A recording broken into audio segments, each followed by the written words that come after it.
Hello everyone, great to have your company right here on Kalkine TV. I'm Rose Jacobs and you're watching Buzzing Trends.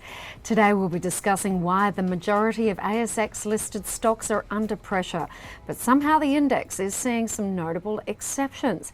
We'll explore these stocks today.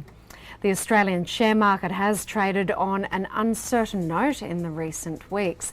This week too, the benchmark ASX 200 index has remained muted on account of pressure due to interest rate hikes and ongoing geopolitical tensions. Yesterday, the benchmark index fell 0.15%, while today the ASX is up by 0.62%.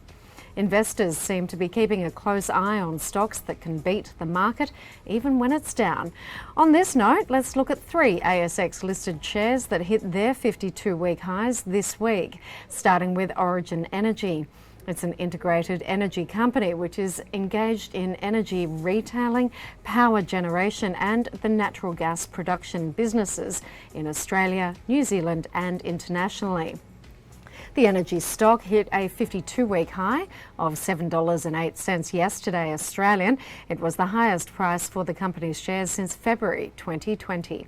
The stock ended yesterday's session at Australian $7, up 1.3%.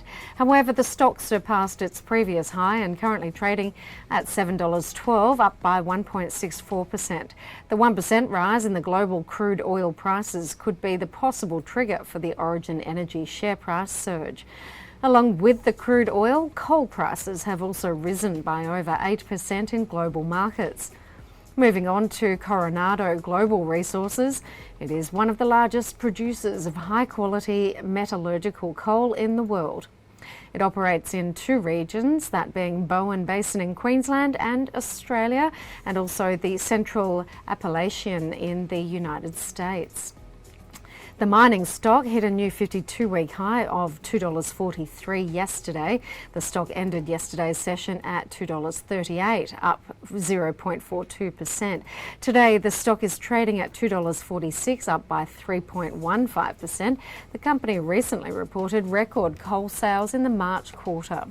The sales were up 1.4% on the December quarter. Coronado Global Resources also informed that the realised met coal price rose 24.4% in the same quarter. And lastly, looking at Orora, this company provides a range of tailored packaging and visual communication solutions to customers all around the world. The stock hit a new 52-week high of $4.02 yesterday. The stock ended yesterday's session at $3.99, up 3.37%. The stock has surged ever since the company's Investor Day presentation on the 28th of April 2022. The firm expects earnings before interest and tax growth for financial year 2022 to be higher than financial year 2021. Orora stock is currently trading at $3.96, down by 0.75%. It'll be interesting to see how these stocks fare in the coming few weeks, but that's all for now. We'll be back with our Buzzing Trends show to share the latest market insights with you. Till then, stay tuned with Kalkine TV for more stock, business and economy related hot trends.